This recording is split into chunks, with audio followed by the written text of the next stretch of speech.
नमस्कार साथियों, एक बहुत ही महत्वपूर्ण टॉपिक है अनुसूचियां, और जहां से सीधे सीधे सवाल बनते हैं, आज हम उनके बारे में बात करेंगे। तो संविधान की अनुसूचियों के बारे में बात करें तो कुल मिला के 12 हैं। जब संविधान शुरू हुआ था तो 8 थी। हम सारी पढ़ेंगे क्योंकि सीधे सीधे सवाल आता है। पहली अनुसूची में क्या है? तो देखो, देश के लिए सबसे पहले क्या है? देश का क्षेत्र, जो भी हमारा क्षेत्र है। तो याद रखेंगे कि इसके जो राज्य हैं, जो आज की डेट में 28 है मेरे भाई, क्या है? आज की डेट में 28 हैं। और संघ शासित क्षेत्र यानी जो यूनियन टेरिटरी हैं, जो आज की डेट में 8 हैं। तो ये किस में दिए हुए हैं? ये पहली अनुसूची में। अब जब राज्य हैं तो इनके लिए कोई ना कोई, आपको पता है, कोई ना कोई रखना पड़ेगा भाई, अधिकारी भी। ठीक है, तो वहां पहुंचेंगे। एक सीधे सवाल आता है कि संविधान का जो 69वां संशोधन है, उसके द्वारा दिल्ली को राष्ट्रीय राजधानी क्षेत्र बनाया गया, यानी दिल्ली को नेशनल कैपिटल टेरिटरी हमने कौन से अनुच्छेद के द्वारा बनाया है? सॉरी, कौन से संशोधन के द्वारा बनाया है? तो 69वें संशोधन के द्वारा, 69वां जो संविधान संशोधन है उसके द्वारा बनाया है बेटा। ठीक है, द्वितीय अनुसूची में देखो, मेन है वेतन, भत्ते और पेंशन। तो पहले राज्य की बात हो गई, और भैया राज्य में अधिकारी होंगे तो उनका वेतन, भत्ते और पेंशन, यानी कि सैलरी भी होनी चाहिए, उनके अलाउंस भी होने चाहिए और पेंशन भी होनी चाहिए। ठीक है, चलिए, तो कौन कौन से? राष्ट्रपति जी हैं, राज्यपाल हैं, लोकसभा अध्यक्ष हैं, उसके उपाध्यक्ष हैं। ठीक है, राज्यसभा के सभापति हैं, उपसभापति हैं, विधानसभा के अध्यक्ष हैं, उपाध्यक्ष हैं, विधान परिषद के सभापति हैं, उपसभापति हैं, है ना, हाई कोर्ट, सुप्रीम कोर्ट के जज हैं और कैग हैं। तो इन तरह के जो भी हैं, उन सब का दिया हुआ है द्वितीय अनुसूची में। किसमें? सेकंड शेड्यूल में दिया हुआ है। थर्ड में, जब इन सब को आप रखोगे, पहले में राज्य हो गया, दूसरे में इनके वेतन भत्ते हो गए जिनको हम अधिकारी बनाएंगे। भाई वेतन तो देंगे लेकिन शपथ लेंगे, अच्छे से ड्यूटी करोगे। तो तीसरी अनुसूची में मेरे भाई याद रखना है, शपथ है मंत्री की, उच्चतम और उच्चतम न्यायालय, जो उच्च न्यायालय और उच्चतम न्यायालय यानी कि सुप्रीम कोर्ट और हाई कोर्ट के जजेज की, तो इन सब की शपथ है। तो पहले में क्या था? पहले में राज्य क्षेत्र जो है हमारा 28 राज्य और 8 क्या हो गए हमारे? यूटी हो गए मेरे भाई। दूसरे में क्या है? दूसरे में हम शपथ दिलवा रहे थे या वेतन? पहले वेतन, बाद में शपथ लेता है आदमी, पहले वेतन दो तभी शपथ लूंगा। तो तीसरे में शपथ है। चौथे में मेरे भाई कि अलग अलग जो राज्य हैं और यूटी हैं, उनका राज्यसभा में कैसे प्रतिनिधित्व होगा, यानी राज्यसभा में उनकी सीटों को कैसे बांटेंगे, यानी किस राज्य से कितने लोग आएंगे राज्यसभा में।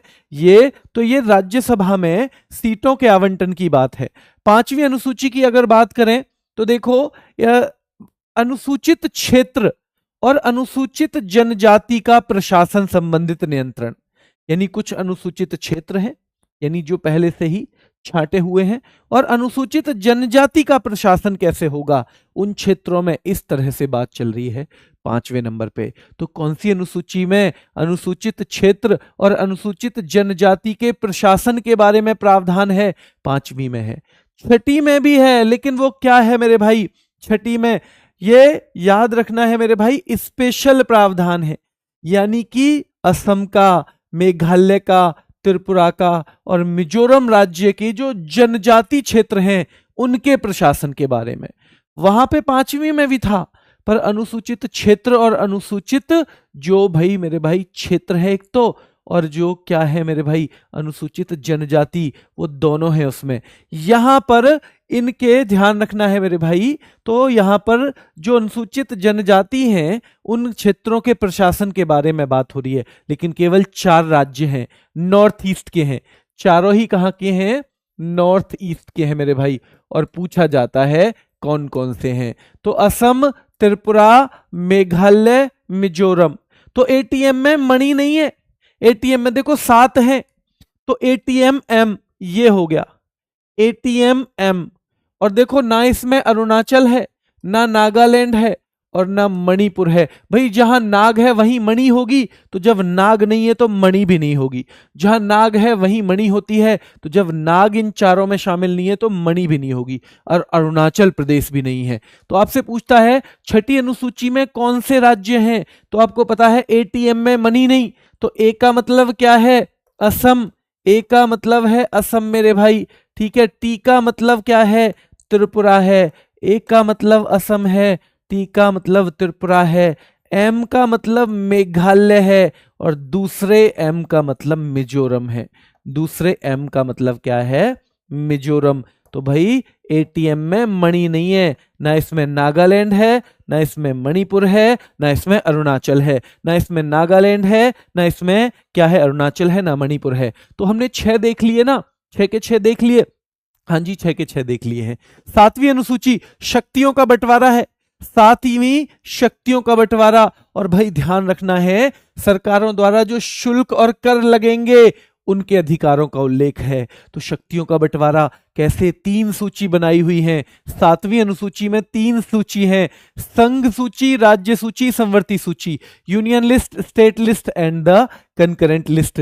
संघ सूची कौन सी है? जिस पर क्या रखना है भाई, केंद्र सरकार कानून बनाती है। पहले इसमें 97 विषय थे, अब कितने हैं? 100 विषय हो गए हैं। सीधे पूछा जाता है इसमें कितने विषय हैं? 100 है मेरे भाई, याद रखना है। इसमें कुछ कुछ देखो, वैसे हम ये अलग से करेंगे। देश की प्रतिरक्षा की बात आएगी, रक्षा की, संघ सूची का विषय है। विदेशी मामलों के बारे में डिसीजन संघ लेगा। युद्ध और शांति संघ करेगा। रेल पे केंद्र यानी संघ काम करेगा। डाक और तार पे संघ काम करेगा। मुद्रा बैंकिंग यानी कि जो बैंकिंग है वो सब पे यही काम करेगा। परमाणु शक्ति पे भी संघ काम करेगा। तो पहले 97 विषय थे, अब 100 हैं। फिर राज्य सूची, याद रखना है, राज्य सूची पर क्या है मेरे भाई? राज्य सूची में राज्य बनाता है जनरली तो कानून। क्या बनाता है? राज्य बनाता है। ठीक है, 66 थे, अब 61 हो गए। सेंट्रल लिस्ट में कितने थे? 97 से कितने हो गए हैं सेंट्रल लिस्ट में? 100। यहां 66 से कितने हो गए हैं? 61। ये सेंटर है मेरे भाई, केंद्र में 97 से कितने हो गए हैं? 100। राज्य में घट गए हैं, सही, 66 से 61 हो गए। और कनकरेंट आ जाएगा, है ना? तो कनकरेंट आ जाएगा अब आगे चल के संवर्ती सूची, उसमें 47 से 52 हो गए हैं।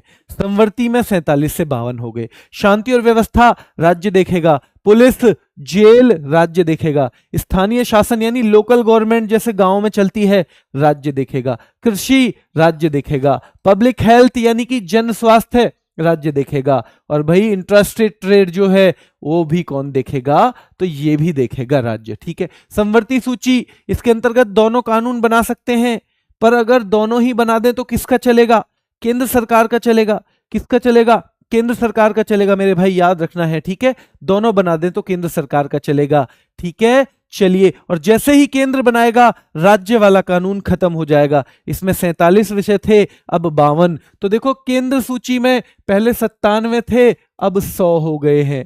राज्य में 66 थे, 61 हो गए हैं। संवर्ती में 47 थे, 52। यानी केंद्र सरकार में और संवर्ती वाले में बढ़ा है, राज्य वाले में कम हुआ है। क्या हुआ है? कम हुआ है मेरे भाई। ठीक है, चलिए, अभी 52 विषय हैं। दीवानी फौजदारी कानून इसी में है मेरे भाई। विवाह तलाक संवर्ती में है, कोई भी बना सकता है, पर दोनों ने बना दिए तो केंद्र की चलेगी। शिक्षा, आर्थिक नियोजन, भाई बिजली, समाचार पत्र, श्रमिक संघ, वन, ये सब, ये हम हालांकि अलग से पढ़ेंगे।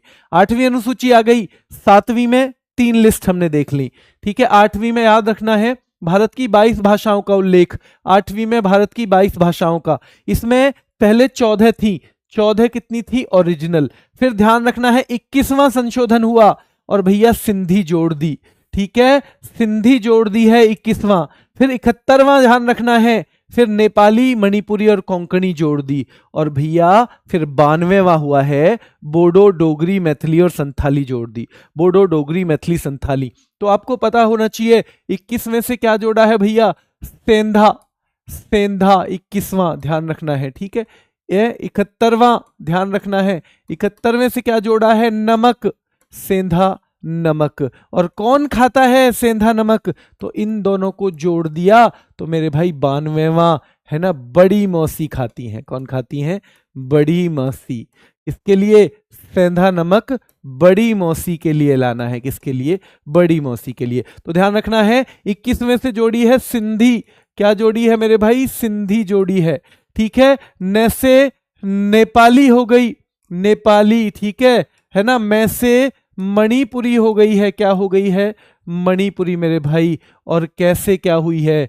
कोंकणी। ठीक है, क्या हो गई है मेरे भाई, कोंकणी गोवा वाली। ठीक है, तो सेंधा नमक बड़ी मौसी के लिए, और भैया बोडो डोगरी, बड़ी का मतलब है बोडो और डोगरी, बोडो और डोगरी मेरे भाई याद रखना है। ठीक है, और मैथिली संथाली, मैथिली संथाली, मैथिली संथाली। तो भैया किसके लिए, बड़ी मौसी के लिए, किसके लिए, बड़ी मौसी के लिए। सेंधा नमक बड़ी मौसी के लिए, 217192, 217192 सेंधा नमक बड़ी मौसी के लिए, सेंधा नमक बड़ी मौसी के लिए, सेंधा नमक बड़ी मौसी के लिए। ठीक है, याद रखना है। तो अब हो गई हैं 22 भाषाएं। 9वीं में पहले संशोधन से जोड़ी गई है, 9वीं पहले से जोड़ी गई है 1951 में 9वीं, और इसके अंतर्गत बेटा राज्य के अधिग्रहण की विधि, जो राज्य संपत्ति का अधिग्रहण करता है उससे संबंधित प्रावधान है इसमें। ठीक है, इसमें ऐसा कर दिया था कि जो भी इस अनुसूची में डाल दिया फिर उस पे कानून कोई भी रिव्यू नहीं कर सकता, उस पे कोर्ट भी रिव्यू नहीं कर सकता। पहले डिसीजन ले लिया था, अब हालांकि ऐसा हो गया है कि इस पे भी रिव्यू किया जा सकता है। ठीक है, तो संविधान में अनुसूची पहले संविधान संशोधन से 1951 में जोड़ी। 9वीं अनुसूची कौन से जोड़ी है, 1951 से जोड़ी है, 1951 से पहले से मेरे भाई। ठीक है, चुनौती नहीं दी जा सकती थी, लेकिन अब हो गया है कि भाई चुनौती दी जा सकती है। एक निर्णय हुआ है 11 जनवरी 2007 को। ठीक है, 11 जनवरी 2007। 10वीं 52वें संविधान संशोधन से जोड़ी गई। 10वीं मेरे भाई दल बदल से संबंधित है। अगर दल बदलोगे तो आपको अयोग्य घोषित कर दिया जाएगा। आप किसी पार्टी से चुनाव लड़े, फिर दल बदल लिया, आप अयोग्य हो जाओगे। ठीक है, यानी कि विधायक नहीं रहोगे, सांसद नहीं रहोगे। 11वीं 73वें संविधान संशोधन से जोड़ी गई। भाई 1993 में जोड़ी गई, वैसे ये 1992 का संविधान संशोधन है, 1992 का है, लेकिन 1993 में जोड़ी गई है, याद रखना है। तो 1993 में संविधान में 73वें संविधानिक संशोधन से जोड़ी गई, और पंचायती राज संस्था है, पंचायती राज संस्था, जैसे आपके गांव में पंचायत होती है उस टाइप की। ठीक है, चलिए इसमें कितने विषय हैं भाई, 29 विषय हैं। पंचायती राज में 29 विषय हैं, पंचायती राज में 29, और 12वीं जुड़ेगी, अब 12वीं जुड़ेगी भाई 74वें संविधान संशोधन से। तो कौन कौन से जोड़ी है, पहले से जोड़ी है मेरे भाई 52वें से जोड़ी है 73 74, पहली 52वीं 73 74, जो 4 अनुसूचियां जुड़ी हैं, पहले से 9वीं, 52वें से 10वीं, 73वें से भाई 73वें से, और 74वें से 11वीं और 12वीं, 11वीं और 12वीं। इसमें 18 विषय हैं। ठीक है, जो ये नगर पालिकाओं वाला है, शहरी क्षेत्रों की स्थानीय स्वशासन संस्था, यानी शहरों में जो खुद का शासन चलाती हैं, नगर निकाय, नगर पालिका, ये उससे संबंधित है 12वीं मेरे भाई। ठीक है, चलिए जल्दी से देखो, राज्य और संघशासित क्षेत्र किसमें है, पहली अनुसूची में है। कितने हैं, 28 और 8 हैं। वेतन भत्ते और पेंशन कुछ अधिकारियों के, वो दूसरे में है। भैया वेतन मिलेगा तो फिर शपथ भी ले लेना, तीसरे में। चौथे में भाई राज्य और संघीय क्षेत्रों में राज्यसभा की कितनी कितनी सीटें होंगी, यानी उत्तर प्रदेश में राज्यसभा की कितनी सीट होंगी, अरुणाचल में कितनी होंगी, ये चौथे में है। किसमें है, चौथे में। फिर 5वें में क्या होगा, अनुसूचित क्षेत्र और अनुसूचित जनजाति के प्रशासन से संबंधित प्रावधान। कुछ क्षेत्र दिए हुए हैं शेड्यूल्ड, कुछ शेड्यूल्ड क्या दी हुई हैं, ट्राइब दी हुई है मेरे भाई, और ये 5वीं में है। लेकिन छठी जनजातीय क्षेत्रों के प्रशासन से संबंधित प्रावधान है, केवल जनजातीय। और यहां ध्यान रखना है, अनुसूचित क्षेत्र और अनुसूचित जनजाति, अनुसूचित क्षेत्र और अनुसूचित जनजाति 5वीं में है, और जनजातीय क्षेत्रों के प्रशासन से संबंधित प्रावधान 6ठी अनुसूची में है। 4 ही राज्य हैं नॉर्थ ईस्ट के, असम, त्रिपुरा, मेघालय, मिजोरम। एटीएम में मणि नहीं है। कौन कौन से राज्य नहीं है, अरुणाचल नहीं है, नागालैंड नहीं है, मणिपुर नहीं है। अरुणाचल नहीं है, नागालैंड नहीं है, मणिपुर नहीं है। केंद्र और राज्यों की भी शक्तियों का बंटवारा 3 सूचियां बनेंगी 7वीं अनुसूची के अनुसार। भारत की भाषाएं 8वीं अनुसूची के अनुसार। कौन कौन से जोड़ी गई हैं, 21वें से जोड़ी गई है सिंधी भाई। इसके अलावा 71वें से नमक, यानी नेपाली, मणिपुरी, और मेरे भाई कोंकणी, नेपाली, मणिपुरी, कोंकणी। और फिर दोनों को जोड़ दो, 92वां संविधान संशोधन आया, बड़ी मौसी, तो बोडो डोगरी मैथिली संथाली, बोडो डोगरी मैथिली संथाली। भूमि सुधार और संपत्ति का अधिग्रहण, ये कौन से में है मेरे भाई, 9वीं अनुसूची, प्लस यही अनुसूची है जिसमें किसी कानून को डाल देते थे तो फिर उसका रिव्यू ही नहीं हो सकता था, जुडिशियल रिव्यू भी नहीं हो सकता था। दल बदल से संबंधित है 10वीं अनुसूची, दल बदल से संबंधित है 10वीं अनुसूची, पंचायती राज से संबंधित है 11वीं। कितने विषय हैं? 29 विषय हैं। पंचायती राज से संबंधित 11वीं। कितने विषय हैं? 29 विषय हैं मेरे भाई। और नगर पालिकाओं से संबंधित 12वीं है। कौन सी है? 12वीं। क्या राज्य और संघ शासित क्षेत्र जो है बेटा पहली में है? राज्य और संघ शासित। क्या वेतन भत्ते जो है दूसरी में है? क्या शपथ होगा फिर बाद में तीसरे नंबर पे? क्या चौथे नंबर पे राज्यसभा में कितना राज्य का कौन सा प्रतिनिधित्व है? क्या ये चौथी में है? हाँ जी चौथी में है। अनुसूचित क्षेत्र और अनुसूचित जनजाति के प्रशासन से संबंधित क्या 5वीं अनुसूची है? क्या जनजातीय क्षेत्रों के प्रशासन से संबंधित, जिसमें 4 नॉर्थ ईस्ट के राज्य हैं, एटीएम में मणि नहीं है मेरे भाई, तो ये क्या छठे में है? क्या भारत की भाषाएं 7वें में है या 8वें में? 8वें में। और भाई केंद्र और राज्यों के बीच शक्तियां बटेंगी 7वें के अनुसार, 7वें के अनुसार। ठीक है, चलिए 7वें में 3 जगह बढ़ जाएगा। कहां बढ़ जाएगा? 3 जगह बढ़ जाएगा। ठीक है, चलिए आगे देखो। भूमि सुधार जो होगा क्या वो 9वीं अनुसूची के अनुसार है? क्या मेरे भाई नगर पालिका 12वीं है? 12वीं नगर पालिका। हाँ जी, पंचायती राज 11वीं है, नगर पालिका 12वीं है, पंचायती राज 11वीं है, दल बदल 10वीं है, भूमि सुधार 9वीं है, भूमि सुधार और संपत्ति का अधिग्रहण 9वीं है, भूमि सुधार और संपत्ति का अधिग्रहण 9वीं है, दल बदल 10वीं है, पंचायती राज जो है बेटा वो 11वीं है, 73वां संविधान संशोधन, नगर पालिकाएं वो जो है 74वां संविधान संशोधन, याद रखना है दल बदल ये 52वां, ये कौन सा है? 52वां है ना, जिससे 10वीं अनुसूची जुड़ी, दल बदल 52वां है। और भूमि सुधार और संपत्ति का अधिग्रहण तो आपको याद रखना है 51वां, सॉरी 1वां है। कौन सा है? पहला है। कौन सा है? पहला है। इसका पीडीएफ आपको आसानी से मिल सके इसलिए ये टेलीग्राम चैनल है, इस पे दिया जा रहा है। हालांकि पीडीएफ की जरूरत भी नहीं है, कोई दिक्कत नहीं है, आप इसी को बार बार देखेंगे। क्या करेंगे? इसी को बार बार देखेंगे। जो लास्ट में मैंने 2-3 चीजें बताई हैं उनको एक बार फिर से देखना है आपको। अभी के लिए इतना ही, धन्यवाद।